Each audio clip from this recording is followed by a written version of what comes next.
bundela mabele. Loposo mwindo to bundela mabele. Loposo mwindo to bundela mabele. Loposo mwindo to bundela mabele. Elema to bundela mabele. Elema to bundela ikono. Baindo, baindo, totelema, sengo pesa soko ya muso na banda kuna bine pai wana penza bozwa miebele ya kolande émission vient conscience émission éducatif émission kelamana likanisi moko ya kolakisa moto moindo ye uti wapi ye akomi wapi pe azali kokende wapi ne yango mokolo na mokolo tosala ka effort ya kokende kokundola etulu kutwa bandeko nyonso bazaka na makanisi ya malamu na tina ete ya koya kososolisaka biso to pe bino bandeko na biso bozana makanisi obolandaka biso mokolo na mokolo na émission na biso baindo totelema na mokolo mwa lelo tokanaki ete tosolola na bino ba téléspectateurs kolandela les deux religions oyoyo ezodominer Afrika christianisme na islam. Na kati ya islam balobi ete le père créateur ou akeli likolo na se ye wana nde Allah. Na christianisme balobi le seul vrai Dieu pe le créateur ye wana Yahweh. Pe soki okutani na bayindo baza na christianisme bazo ndima makambo batei ba na Bible. Balobi c'est inspiré. Soki po okutani na bayindo baza na kati ya islam balobi ke ouais islam nem des vrai c'est inspiré. Lelo toyambi nani natina yeto kosola siri yango toyambi moko ya disciple ya nesonyanzi la fumukusu ke mzala pana na ngola poko ya suka mboka moko ya disciple na bango na kombo ya na kombo ya Kilandi Kibanda Mayamba nde bango tokosolwa na bango na mokolo mwa lelo sur les deux religions wana sur Yahweh na Allah nani nde le Dieu créateur banani balobi ya solo banani balobi ya lukuta bote na biso Kilandi matondo mingi ndikutambi boni bino ba santé kati netumba lobiko alukuso mulindo kimya esali Kilandi bozali moko ya ba disciple ne sonyenzi la fumukusu ke mzala pana na ngola na kati ya religion africaine bozo kamba moko ya ba communauté ba bengi ya Bazul au siège général nango ezali na quartier 5 na commune ya Njil. Les deux religions ont dominé le pays bayindo ezali christianisme na islam. Bayindo baza na kati ya islam baza convaincu que moto asali likolo na se ye wana ala buku ya nzambe oyo inspiré par nzambe eza courant bandeko na biso pe bayindo baza na christianisme bango pe baza convaincu que moto asali likolo na se ezali Yahweh pe buku ya nzambe kombo nango Biblia bino na kati ya religion africaine na bango mibale nani azoloba bosolo pe soki bazoloba bosolo te bosolo evanda melinde wapi malobe pa ina bino Kilandi matondo mingi ndikutambi mopandi sango ndenge boti koloba biso tozali moko ya disciple ya leson ya nzela kutanza mfando na ngola tozali na Njili na Vili Bombo numéro 6 na quartier 5 esika wapi tokabolaka boyebi oyo tozwi pa leson ya nzela tokolikia batu nyonso na mokili bayebi pe bongo ndenge boti kopesa introduction na bino ke Yahweh azali nzambe yenani ala azali pe nzambe batu nyonso bayebi ka bongo me nzoka nde eza na kombo moko bayokaka o balobelaka le 4 êtres vivants ba 4 êtres vivants wana bazali banani bango wana nde bazali otobengaka banzambe bato so babenga bango ba dieu jaloux bato so babenga bango ndenge babenga bango ba dieu de race to lobela de race de bongo na bongo bango wana nde bengi banzambe me balongola na makanisi na bango même ba islamisé bakoki koloba ke non Dieu le créateur za ala ezaka ala te Yahweh azali Dieu le créateur azape Dieu le créateur mais les 4 races tozalaka nango na mokili po tozali bayindo tozali ba mosaka tozali ba pembe tozali ba ndeko oyo tobengi ba mélange bandeko wana donc Nzambe Dieu le créateur tata mokili biso tobengaka ye mingi atiela bango kapita bango wana babengi ba Dieu de race bango wana les 4 êtres vivants atako ba mélange ye wana ezali boko ba dérivé mususu quatre races oyo toza nango bato na bato biso tozali na nzambe mpungu biso bandeko wana baza na yawe na bango nzambe na bango bandeko wana baza na ala nzambe na bango bandeko wana baza na mpe na izwara nzambe na bango bien que ata babimisi basecte mosusu wana bapesipesi bakongo me base yango wana ndeko tani kila ntango bolobi yawe ala baza te ndenge bayindo bakaniselaka bango nde bango les deux wana totangaki bakombo bazali parmi les quatre êtres oyo balobaka baza na trône ya nzambe mais bibili elobaka bato baza na trône wana yawe nde moto azali super yawe nde moto aza mokonzi mpe les quatre êtres wana nde moto bazalaka na trône yawe nde lokola baprésente lokola père créateur epai ya bachrétien balobi ke les quatre êtres wana nde moto baza na trône ya yawe mais ndenge bino bozolobela nazomona te ke ezocréer confusion na bandeko bazwi chance kolanda biso na ngonga oyo batondo mingi ingeta confusion ekocréa mais parce que biso toye na message mosusu ya sika tolobaka mingi biso tozali baye toye na lobiko ya kondima ya bato ebebaki toza baréparateur toza baminganga toye kobikisa obacréer baconfusion te me balanda biso na bokebi nyonso elingi koloba nini eza lokola la fois passée ndenge gouvernement na biso basalaki 1+4 c'est-à-dire président moko na ba 4 vice-président ndenge mpe bango mpe bazalaka kuna yawe aza supérieur na mutu te soki yawe azalaka supérieur na mutu nini azoluba mpona kobimisa bana ya Israel alobi nayoki kolela ya bana nga na mabele ya bapaya wana yawe bon sikoyo soki totali ntango bana yango balingi babima na Égypte nini ange de l'Éternel alobaki epai ya nani Moïse soki bokoki kotangela bato na Exode 3 verset 2 donc palisango tangela bango nanu baza na babible na ndako na bango toyoka nini Exode 3 verset 2 verset 2 ba téléspectateurs bozolanda biso à chaque fois ba verset biblique bandokopesama bino mpe botangaka yango soki kilanda alobi lokuta okomi testo to bengi soki pa alobi vérité otalisi biso esika nini alobeleli vérité Exode chapitre 3 verset Exode chapitre 3 verset 2 Exode 3 verset 2 botangiti na sekuna l'ange de l'Éternel lui apparut dans une flamme de feu au milieu d'un buisson. Moïse regardait et voici les buissons étaient tout en feu. Les buissons ne se connaissent point. Moïse dit, je vais me tourner pour voir quelle est cette grande vision et pourquoi les buissons ne se consomment point. L'Éternel fit qu'il se détournait pour voir et Dieu l'appela du milieu du buisson et dit, Moïse, Moïse. Il lui répondit, mais voici, Dieu dit, n'approchez pas d'ici, ôte tes souliers et tes pieds, car les liens sur lesquels tu te tiens est une terre sainte. Tu continues le mot. L'ange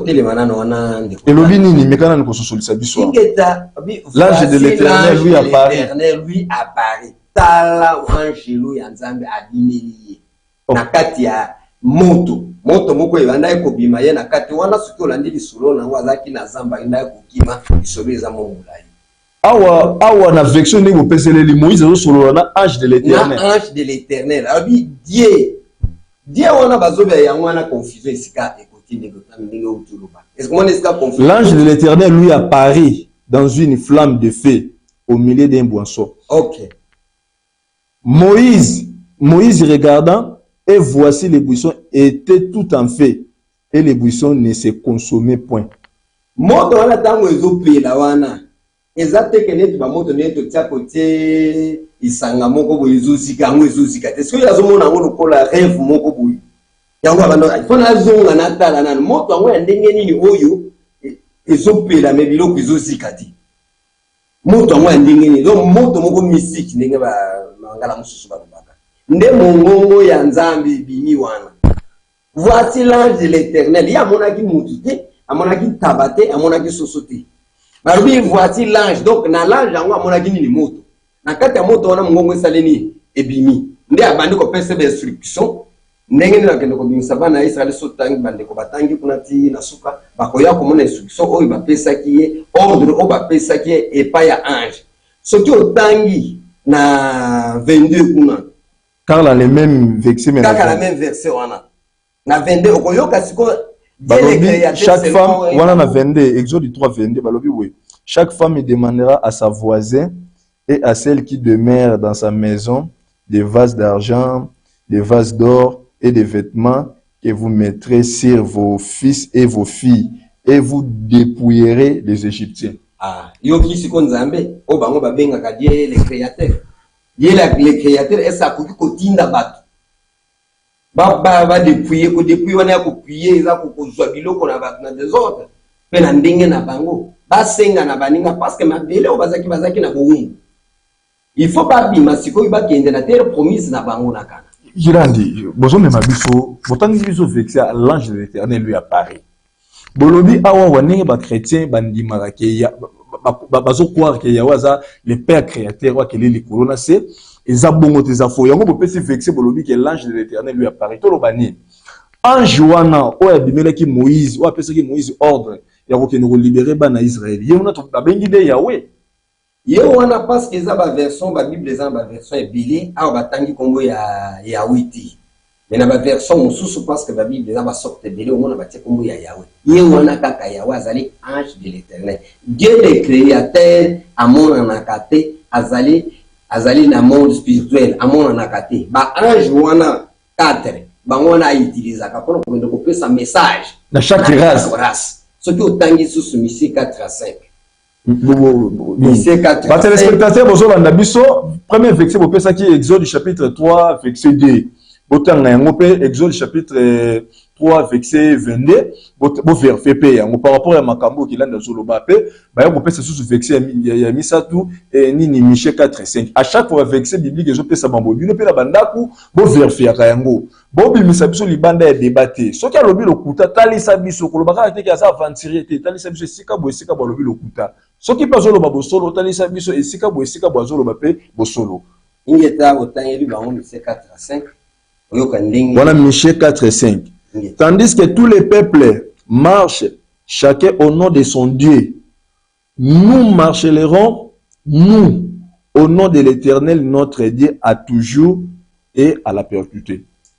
Donc wana engi ko bandika ndeko tambi bato na bato bakotambola selo nzambe na bango nzambe wana bazolo beza nani ezali ba ange superviseur ezali ba kapita ezali ba wana ba être vivant oh ndenge na utotambe pa na biso to kotambola selo mfumuwamba biso ba noir ingeta donc ne ba mingre bazo beta tolo pa ya oui biso ba noir faut beta tolo pa faut beta tolo pa ya mfumuwamba faut beta tolo pa ya wete Yahweh pa na biso azali mupaya akosa la biso atabola moti. Donc vexé au prophète Michée zo reconnaître que peuple na mokili sengeli atambola na kombo ya nzambe na ye. Ngeta. Ah, mais combien bruyamment ba oti biso ke Yahweh biso zula na Yahweh mais ningi prophète Michée akoya koloba na Michée 4:5 biso peuple batambola na kombo ya nzambe na ba. Esuki wana te bande ko bakotana susu soki to wi kotangela bango lisusu to otangela bango na Deutéronome 13. Ba vexé bazo pesa na ndako bozo vérifier yango ah et vous appena malamu mingi bo vérifier yango boye bazolo balokuta to solo babosolo. Otanga Deutéronome 13 à 7 otangeli bango ti na sekuna esika kosuki pona ba éclaircissement ya koyeba ke nzambe balobi boye d'entre les dieux des peuples qui vous entourent près de toi ou loin de toi d'une extrémité de la terre à l'autre. Tu ne consulteras pas et tu ne les écouteras pas. Tu ne jetteras pas sur lui un regard de pitié. Tu ne les épargneras pas et tu ne les couveras pas. Mais tu les feras mourir. Ta main se lèvera la première sur lui pour le mettre à mort et la main de tous les peuples ensuite. Et nous avons battu bakotambola selon Michée ndenge alobi selon mibi kona bango selon nzambe na bango oyo ndenge anspécialisé batu na batu bakotambola selon mibi kona bango Mutu moko soki ayeli yo lisolo moko boye ya nzambe moko boye ya étranger. Yonde kozala mutu ya liboso pona kolokota libanga pona kobamba ye. Il faut ko maye bino nyonso boye bubumi ye. Po anja bungisa bino na bonzambe na bino. Buumbu ko babenga buumbu yango. Ah mutu solo bana Deutéronome ça même. Mais Deutéronome ezali mukanda ya Moïse. Donc prophète Moïse mutu so pesa. Donc so pesa ordre na bana Israël soki mutu alakisi ba nzambe. Pesa bango ba ordre. Azo pesa bango instruction. Mutu moko te akoya ko pasa ba uti na buumbu. Déjà n'exode wana eza ko bima déjà. Baso bima, baso talisa bango nini ba ko sala. Yo kite kuna wi tango ko kende. Bosala boy. Siko lokola bokomi boye. Mutu moko lisusu te akosa bino na konzambe ya papa. Yonde zala mutu ya. So ko koyoka te na likolo soki otangi na koyoka ke o se renseigner. Nek biso. Siko lokola to kunga. Ah mutu balobi na 10 na ngopo to soki na 9. Tu les lapideras et il mourra parce que il a cherché à te détourner contre ton Dieu Yahweh. Ah, ok. Yango la Bible fait ça ordre pas pour mon il faut pas pour moi donc biso soki tokeye pa ba mindele ko pesa bango exception basambela faut mwamba il faut pas pour ma biso biso soki toke tokutana na mondele na marché kilandi to me ko so solisa bandeko ba réseau ezanini mindele bayebi ke Yahweh azanzambe na bango par rapport à ba fexé ningo pesi awa mais ba imposer biso to sambela Yahweh ba réseau pese ezanini. Ba raison besoin pour la régner sur biso. Parce que spiritualité yango na bomo ya bato. Bonzambe yango wana. Soki bango ba dominer biso. Alors biso to la sous na pouvoir te. Biso to la sous na pouvoir te, il faut pas compter la biso na bonzambe. Et ko le uto le to tiaki discours ya Léopold te. Ninga ba baki, ba yebi nzambe na bango ba kuku na bango ba sambelaki.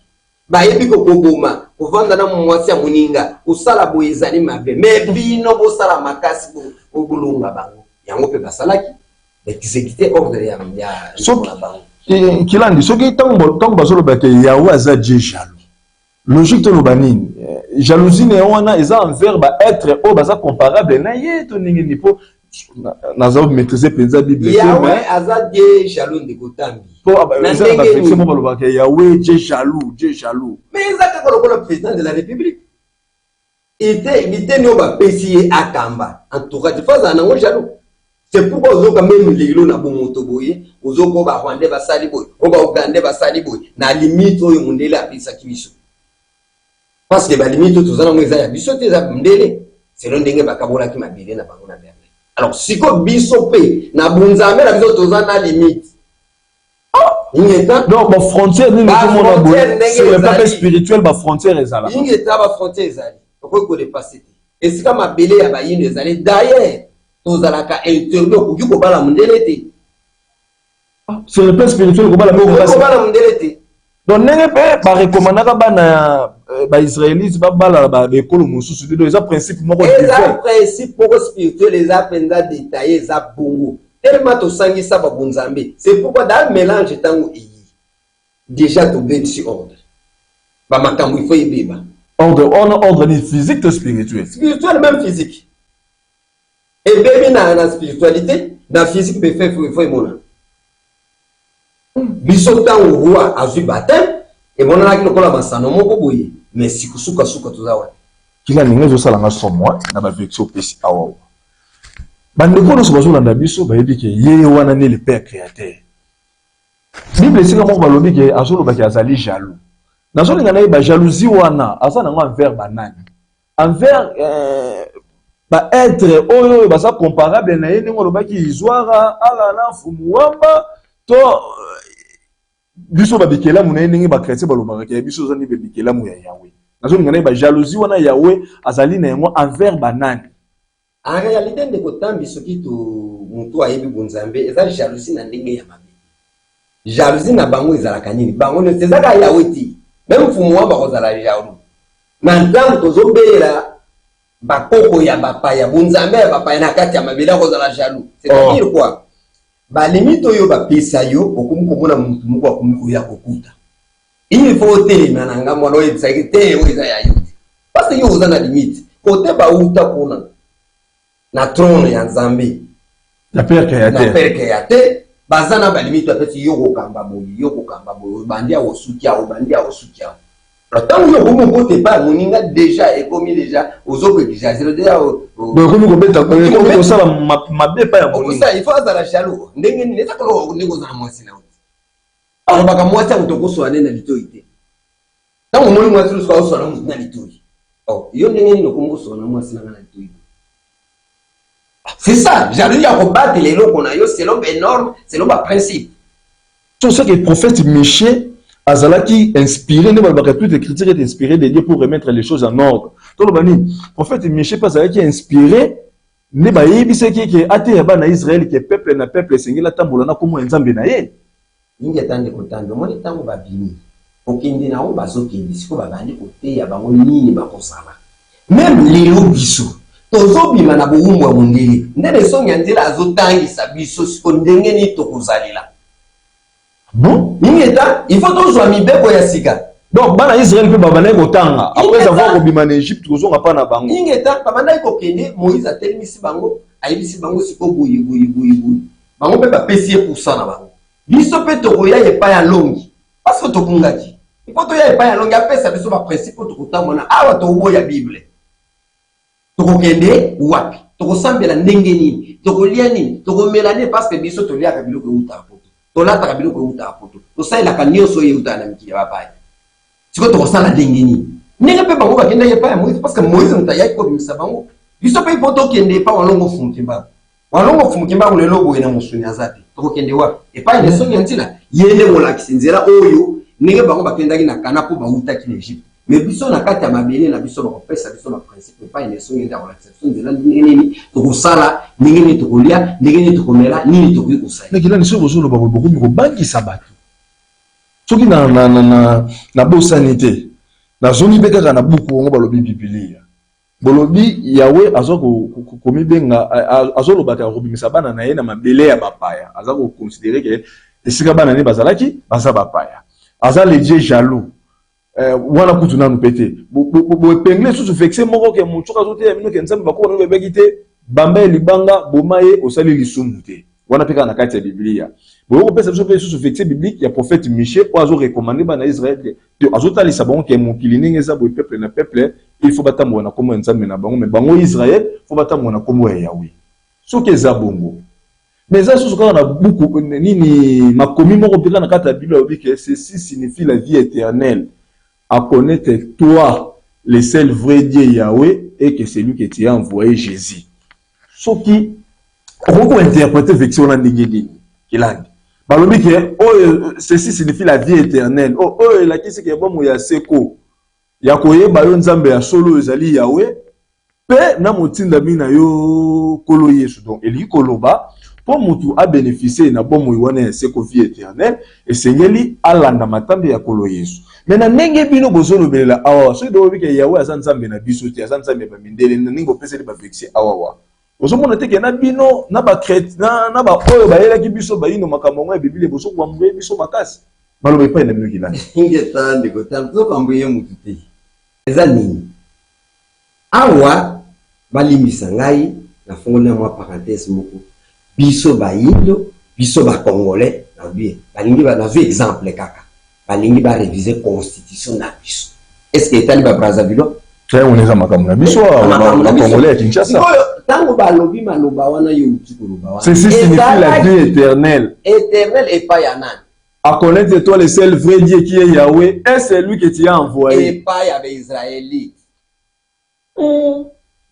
et pas ya ba Israélites parce que les ba Israéliens bazali lobi ezaki ba Israélites mais ezaki bisote biso siko tongo ba memeli biso bukwango tango bazozo tangela biso tokanisi biso donc si bazolo bango ezaki na ba les concernés ba concernés bazalaki ba o bazalaki na passe na ile kwana mais kwana ba na koloba maloba wana biso zaki na passe te obanda na Genèse din Apocalypse biso zaki na passe te soki tozalaki na passe bana Israël ebele o bayaki wana na Égypte baliaki ni ba melaki ni et tozalaki kutu puissant o chef na bango akoka kite aya kozwa Jésus ko to po bomaye parce que bazaki na poursuite à Jésus wana tango roi wa bana ko luka babo anda luka bomaye ba eto bomaye wa Mais Égypte, on va coca quitter. Et tant que vous avez na verset où tu kotanga wana. Et ba dépouiller bango. Tu sais, bazala qui ne côté parce que bazala qui na bongo. Yo so basalela ki ezaki ya biso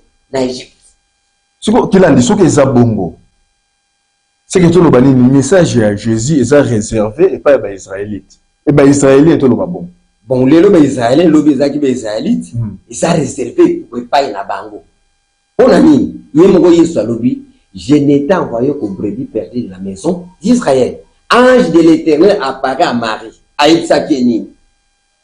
Nalik 1, 31. Je sais j'ai été envoyé aux brebis perdues de la maison d'Israël. Oh, on a vexé ni voilà. Matthieu 15, 24. Et ben tout le monde. Batanga kango marde ba comprendre. Ah, lokilanga on a kilanga na tanga on a kondi ma on a bouete. Ah! Ba na foi ya Yesu ba ebi ka ya pasteur ve biso mukili mobimba. Vexé na kata Bible lobela ke Yesu ye mo muto solo loba to muto solo ba na place na ye. Ye moko muto solo ba. Ah! Ba téléspectateur ba vexé nyoso kilanda so pesa wa bino mo vérifier ngona bandako. Tout ça la débat moko ba mikolo soka zolo ba lokuta la kisa biso esika bo esika ba zolo ba lokuta soka ba zolo ba solo yebisa la kisa biso be esika pa zolo ba solo ngwana Matthieu 15 24 te ngala ba naona no te fona ba naona likolo poto yeba soki nani azolo ba ingeta awa ba lobi Matthieu 15 20 to ba naona 23 atati na 25. Il ne lui répond pas un mot. Et ses disciples s'approcheront. Il faut attendre 20, il faut fil d'idée. Quand tu vas pour la télévision, voici et voilà les choses que tu na 21. Jésus, étant parti de là, se retira dans les territoires des Turcs et des Bidons et des Sidons. Et voici une femme cananéenne qui venait de ses contrées, lui cria, « Aie pitié de moi, Seigneur, fils de David, ma fille est cruellement tourmentée par les démons. » Il ne lui répond pas un mot, et ses disciples s'approcheront et lui diront avec insistance, « Renvoie-la, car elle crie derrière nous. » Il répondit, je n'ai été envoyé qu'aux brebis perdues de la maison d'Israël.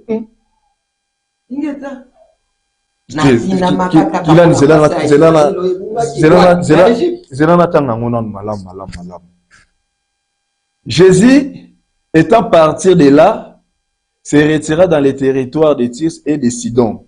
Et voici une femme cananéenne qui venait de se contrer, lui criant, « Aie pitié de moi, Seigneur, fils de David. Ma fille est cruellement tourmentée par les démons. » Il ne lui répond pas un mot.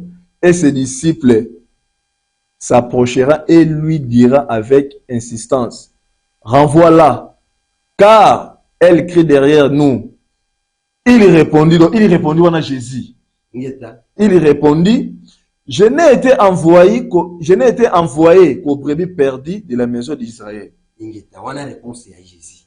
Il solo entre mobiki ici, ya mokili mobimba selon ndenge conception ya batu ezali, na siko mwasi o yazaki, na mwana na ye azobela ba démon. Ndenge bango ba benga na bango ba koteli mwana azotumisa. Loko ayoka Yesu azalaki kuna nde alandi mwana abika. Isolo ezali mulayi. Oyo komona na suka kuna ba bisaki nini? Na koki kozabile ya bana ya batu te na pesa ngo bambwa foto tanga yango verset il répondit, je n'ai été envoyé qu'aux brebis perdues de la maison d'Israël. Mais elle fit se protester devant lui en disant, Seigneur, secours-moi. Elle répondit, donc mon Seigneur, secours-moi. Seigneur, sauve-moi, secours-moi. Il répondit, il répondit, il n'est pas bien de prendre les pains des enfants et de les jeter aux petits chiens. Oye azali mwana Israël te. Azali descendance ya Israël te. Bongo siko oyo kutu bazana ina territoire. Oyo kikuna balubi territoire. Ya tiso na Sidon. Na bango kuna abenge mbwa bongo biso kobenga biso ni banaki. Bongo babenga biso ba makak. Bongo babenga biso ba singe. Donc il a Yesu ye moko mutazo loba. Yesu azofinga binakoki koza bilo bana ya bato selon Jésus zabanani ba Israélite. Bango ayelaki parce que ba yebisaki ya ko remplacer trône na ye ya David. Ya ko connaît David. Ya ko connaît David. Ah bon? Donc yango wana yepe ayeko parce que mission o ya ayelaki yango wana. Mission ayelaki ya ba Congolais.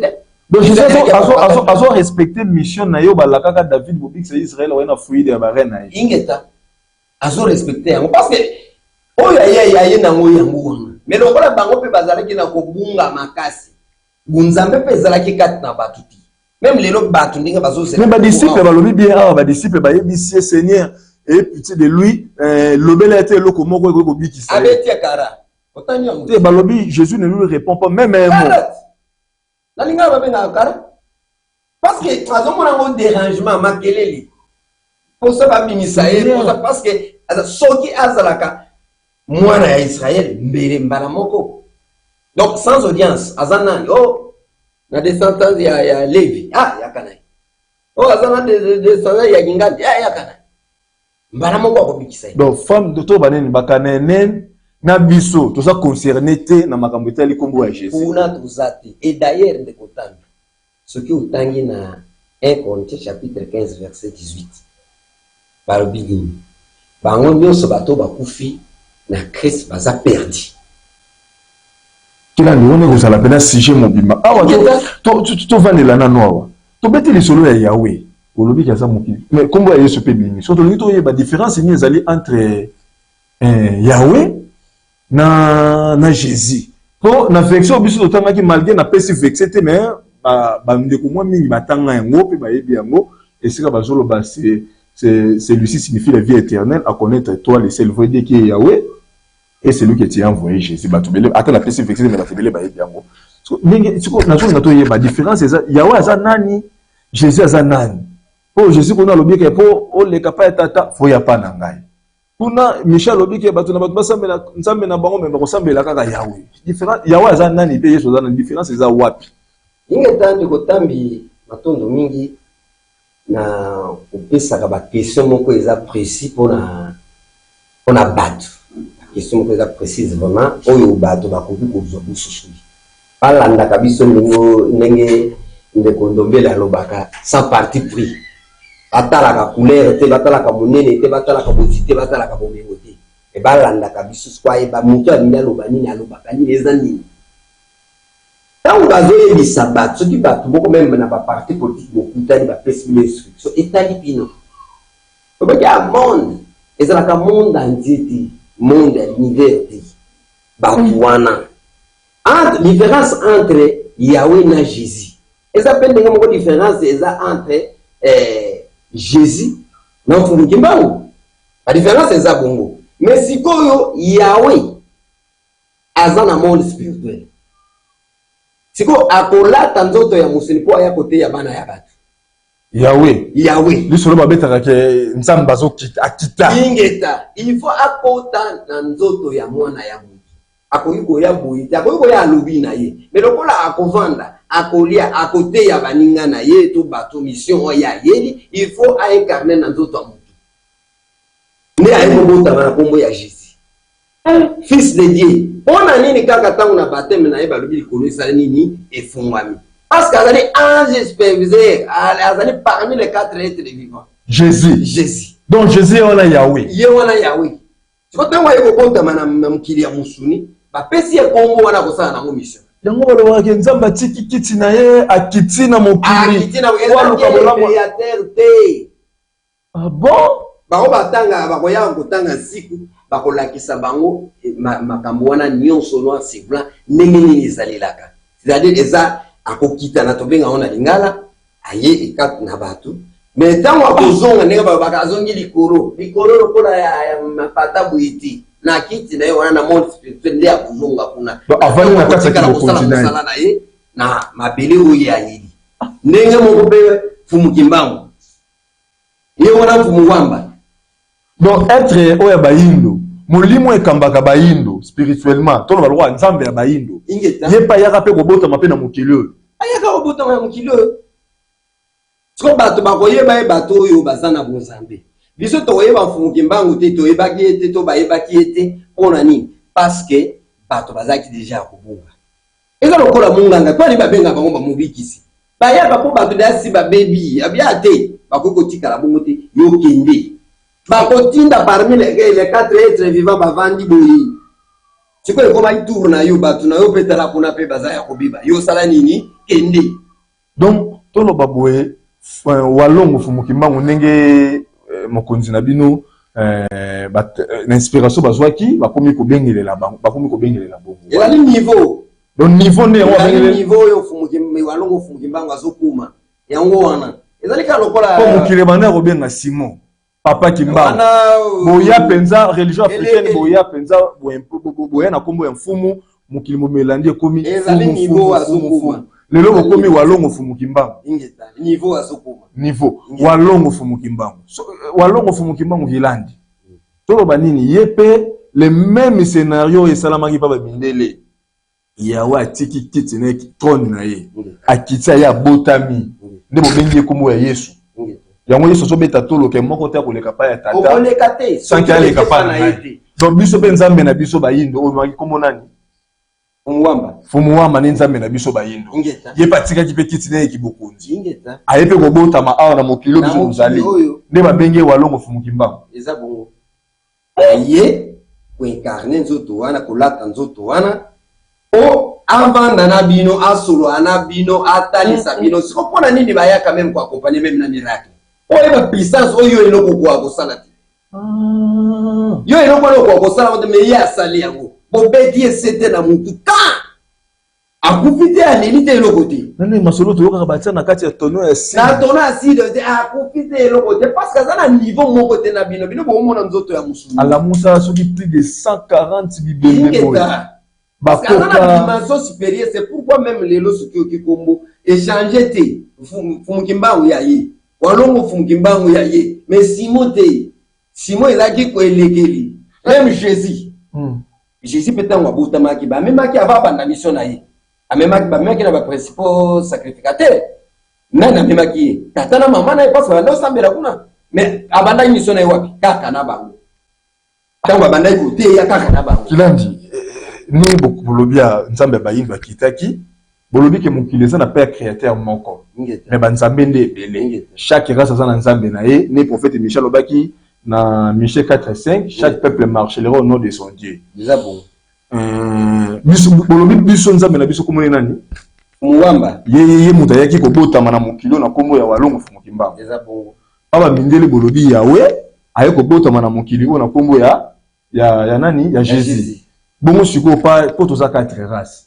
Toza biso ba noir, toza ba blanc, toza olobeli biso ba noir na ba blanc. Bongo race to bengi ba jaune, o pe to benga ba rouge ba melate. Pona bango. Ba mélange bazana ala na bango ba jaune wana bazali pena buda na bango izwara na bango kuna na trône bazana izwara na bango ce qui otangi na Genèse 21 verset 17 oya komona ndenge nini Agar babota na Abraham mwana babengi Ismaël et ba bisi Ismaël babwaka kiye Agar parce que libala ekufela poussé pour ça on dasenga babengana nani Agar na mwana Abraham boyi babike na butu nzamba yebise to sa makambo ya mwasi parce que principe nzamba azoyeba mutu azoyeba ti bien que azalaki nani Abraham azalaki na message mais talaka kanzoto musuni moko na ba faiblesse nango yango moni babanda ko nzambe azoko insister nzambe die le créateur te mais Yahweh azoko insister babengana Agar na mwana babengana ye pona nini ezali pe na ndenge mabete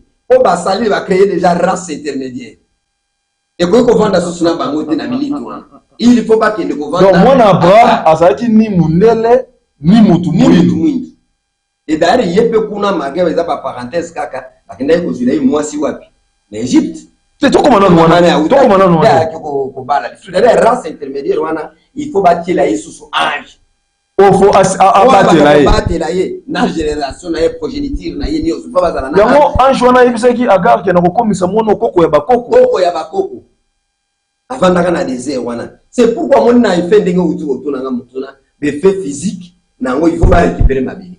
Pourquoi ça qui na ma billité? Ma bille ça qui entre ba yindo na ba bindeli. Donc biso ba noir to ça ba maman ya ba ba mindele ne ba ça ba tata na bango. Ingeta siko entre bango na biso il faut to créer bango siko. Il faut to pesa bon ma belle. Eza bongo eza kwa ndenge yo uzali obali mwasi mususu. Ovanda kana ndaku boye na lupango moko. Siko il faut tango komina mwasi mususu. Bana wana il faut luka pe bomengo na bango.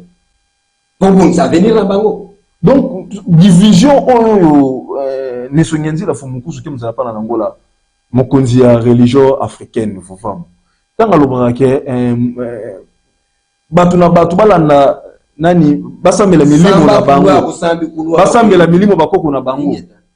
Donc eza principe moko divin mutu a créer ngo za ye moko tata mokile. Mais ne sonyenzi la fumukusu ke mzala pana Angola.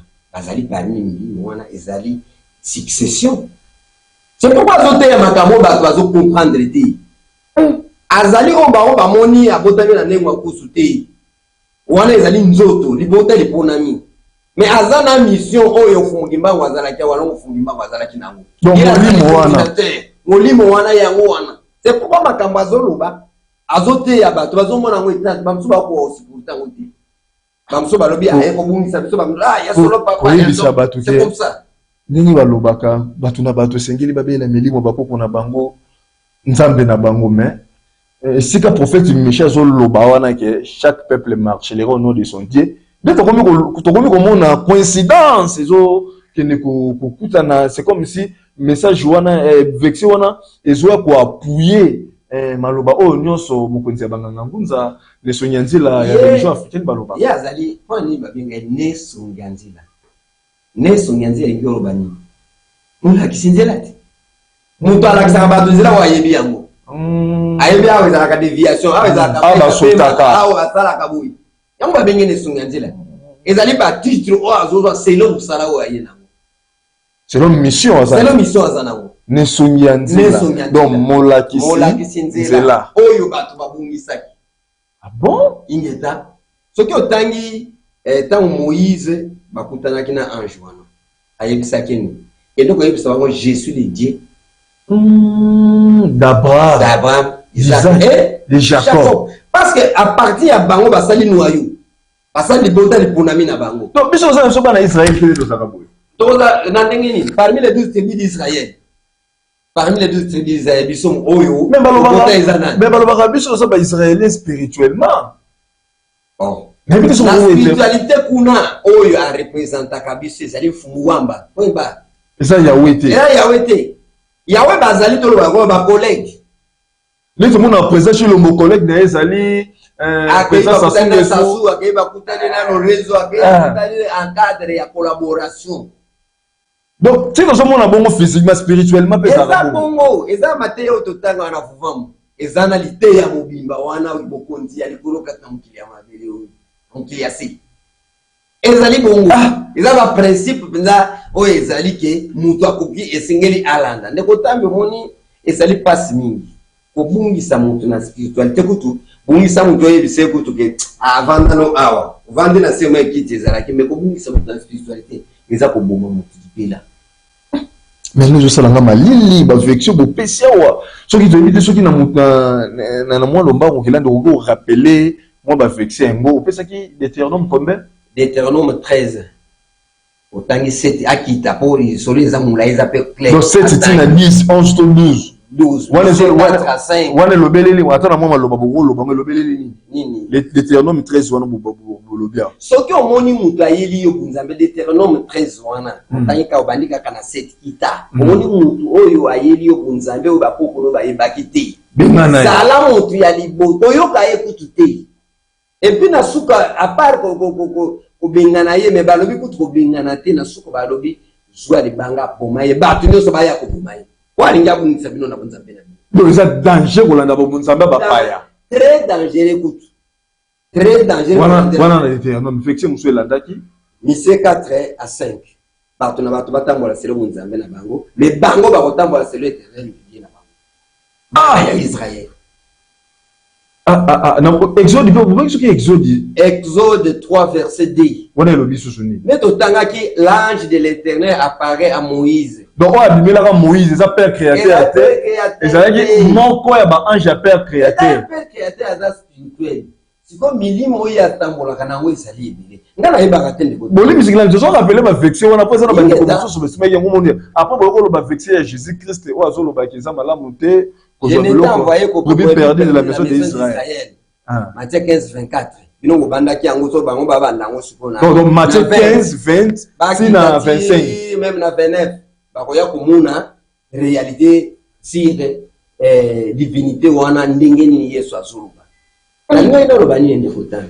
Bato baye bakateke makambo tozo sala ezali très dangereux. Pona nini? Danger nango ezali nini? Lero oyo bazo benga biso to ya koyekola nsiku. Ba nsiku ezali nini? Yango nazo ninga na lobaka si banda bo bano loba nsiku ngo ezali.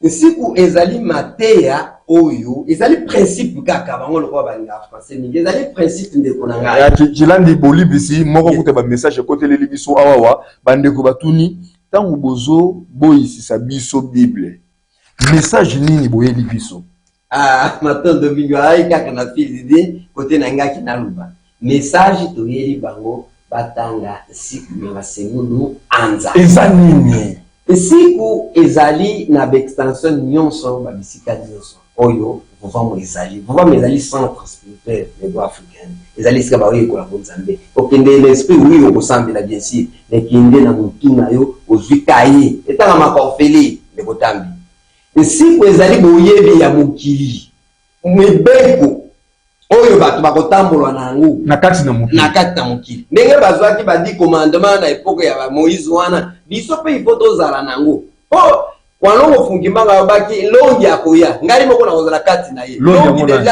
ya fungu tukia muzala paza te tambolo bi longi elingo loba nini longi ezali enseignant donc bango moko walongo fungi moko ne balaka ke ko enseignant foya enseignant akoya enseignant pe aya déjà azotangisa siku c'est pourquoi azu ba disciple lokola babiso baza ebele oyo bazotanga partout dans le monde.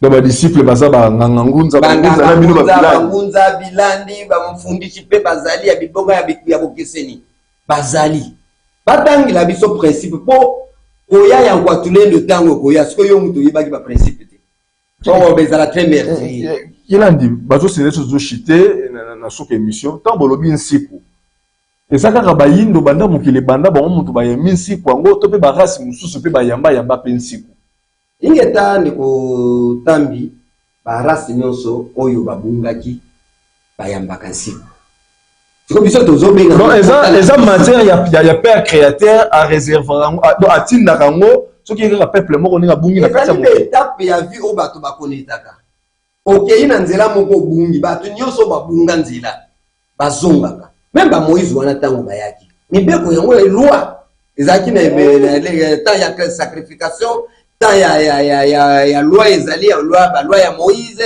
bata ya prophétie bata ya miracle l'étape wana bozo traverser c'est-à-dire les ana bato bobungisaki quelque chose yango nde bakota biso pe to koti siko na eleko wana ya kozonga siko na bokoko na biso alors to koyi kozonga bongo ngulungulu te siko tokende kovanda ndenge donc faut batangisa biso il faut batangisa biso loi ya création donc quelque part to koyi koloba to uti na monde ya ignorance faut to tanga po to koma ba conscient na kata ba conscient penza il faut to tanga parce que maye batangisa biso ezalaki ba makambo nyonso boloba ko na oyo leso nyanzila fumukusu balobaka c'est que batangisa rango vraiment ofele ningolo ofele il suffit qu'à cause de contact na télévision ndenge toza boyebe epa ya ndeko nyonso yoki ngana za vutuka ozwani contact akolakisa nani o bata bato baza approprié bato baza penda tabo mobimba ezali ba o batangisa kasi kona bazali bakotangisa yo bakosenga o différente mais si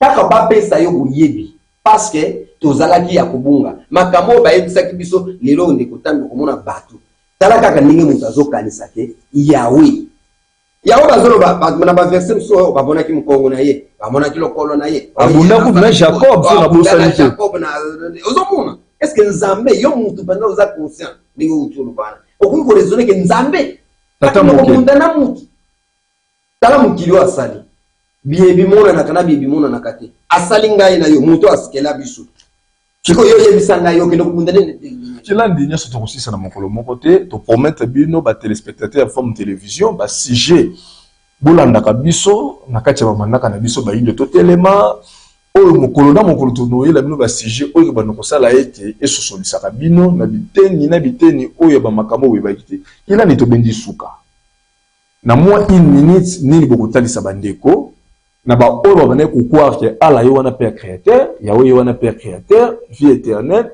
mokili momeko songa na nzela ya Jésus Christ pe bokopesa numéro ya téléphone na bino pe bokopesa adresse ya direction générale ya moko ya ba communauté obino bokamba ko na kati ya religion africaine oza na bokamba mfumukusu ya mfumukusu ke mzana pala na ngola nation nzela malobe pa ina bino matondo mingi ndeko tambi bandeko nyonso balandi biso ayenge na bino bisusu olandaka biso na mokebi otala tango mosusu nzoto na lati te me zala na posa ya makambo na sobimisa tango mosusu nzoto yo olikinga na monene okoki kominize ngai me naye nalobi eza oyo oyebi onga mpe nayebaki me ngai peut-être nasote premier oyo nasotaki mpe premier koya kotanga naza moto ya liboso te naya kotanga siku baza ebele bakoko tobengaka bango bazali epai ya foto tukia motala mpanda na ngona oyo bazokontinue mission ya walongo fungi mbango olandaka biso Yesu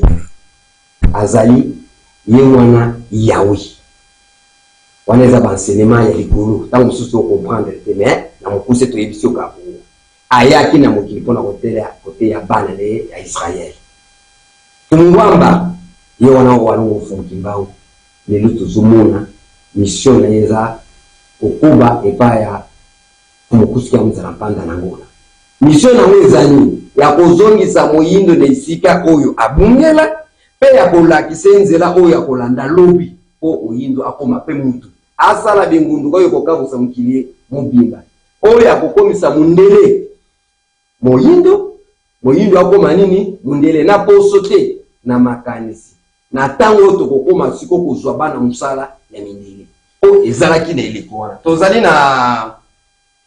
tozali na njili à part Nanjili na quartier Sainte na Veri Bombo numéro 6 wana nde la richesse na biso ya communauté na biso nembe mbazu oyo boza mokambi mutu ngai nazali mokambi mutu kuna na mokambami oyo walongo kunkimbango apesi biso na nzela ya mfumukusu ya mzala panda se pe di administration na biso ezali ya kovanda oyo ya botanga siku biso tozala kaka badisciple par contre na biso pe bazali toza pe na bibisike belé mais chez to pesi bino ya wani meona biso ezali o ba kolanda biso so ba yiba kota na WhatsApp ezali 089 61 32 721 ba o ba lingi ba benga biso na nzela ya téléphone 0997 75 66 matondo mingi totondi bino butondi ndeko tambi pe bandeko nyonso oyo balandi biso matondo pe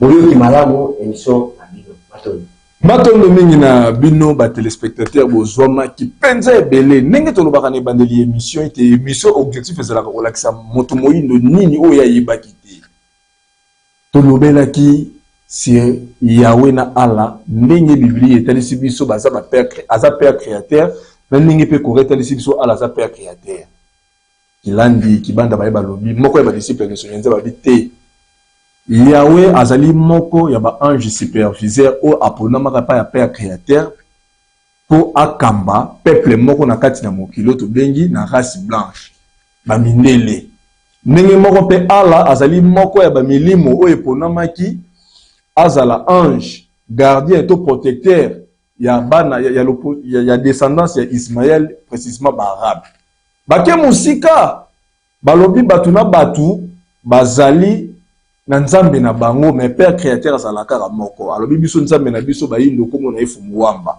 nzambe ya ba jaune kombo na ye izwara nzambe ya ba blanc kombo na ye Yahweh nzambe ya ba arabe kombo na ye Allah basuki wana te bapesi na ba verset biblique ko ezolakisa ke makamba lobi eza solo apesi verset Michée 4:5 Michée prophète Michée aza ko reconnaître que mokili na mokili eza na banzambe batu na batu bazala banzambe na bango alobi ke bango bana Israël bakotambola na kombo ya Yahweh mais a recommander ba race mususu batambola pe na ba kombo ya banzambe na bango kilanda ke susu musika alobi soki Yahweh azaki père créateur na portion nini ana mokila ko kozala étranger sika zolobaka ayoki kolela ya bana na ye na mabele ya bapaya soki aza père créateur le tout puissant akosala jalousie pas ya nani mais Yahweh zo déclarer na kati ya Biblia ki aza Dieu jaloux kilanda bi azali jalousie na ye ezali envers l'esprit o ezali na ba mission même mission na ye ya ko protéger ba race donc soki ba mindele ba ke ko sambela ala Yahweh ko sala jalousie soki ba mindele ba ke ko sambela Izoara oya ba chinois japonais coréen Yahweh ko sala jalousie ndenge moko pe ala ko sala jalousie ndenge moko pe fumwa ba pe ko sala jalousie o sepela ki na émission tozongisi matondo mingi na bandeko basungaki biso na nzela ya cadrage to moni kuna dete kwaku neteni ya régie to moni kuna ndeko ntimba o bazaki neteni ya régie na neteni ya internet to moni kuna dipongala ozalaki accompagner lelo na ningo dia kota elongo na noko ndobele butale invité mokolo mwa lelo ezalaki kilandi kibanda mayamba moko ya ba disciple ne sonyanzila fumukusu ke mzala pana na ngola oyo azali moko ya ba kambi mutu ya communauté oyo na kati ya religion africaine communauté to bengi Mbemba Zulu siège na ngoza na njili ba numéro ba peso bo bengi bo so bango makambo o batanisaka yango ofele bisika nyonso ba centre vuvamo ezali soko lingoyi ba makambo na muzindo kende soko yebite ba numéro eza affiché benga ba orienter yo batangisaka yango ofele soki po moni ke sika bozali possibilité zali baya kotangisa bino kuna bozana lopango ba ko tsa site baya kotangisa bino ba makambo ofele benga na ba numéro wana soki po lingo proposer biso pe nini sujet autre kosolola otina ba mituna na yo na niveau ya Facebook sur beti tambi koka na tia profil ya lengu ya Mbuta Lumumba okomelinga na répondaka topé olingo kota na contact nanga obengi na plus 243 82 319 22 25 plus 243 82 319 22 25 kimia ya tata mokeli balongo na bakoko ezala na bino tokutani na bamanako ya liko ya bayindo totelema Lokoso mwindo tobundela mabele Lokoso mwindo tobundela mabele Lokoso mwindo tobundela mabele Lokoso mwindo tobundela mabele Kelema tobundela mabele Kelema tobundela ekolo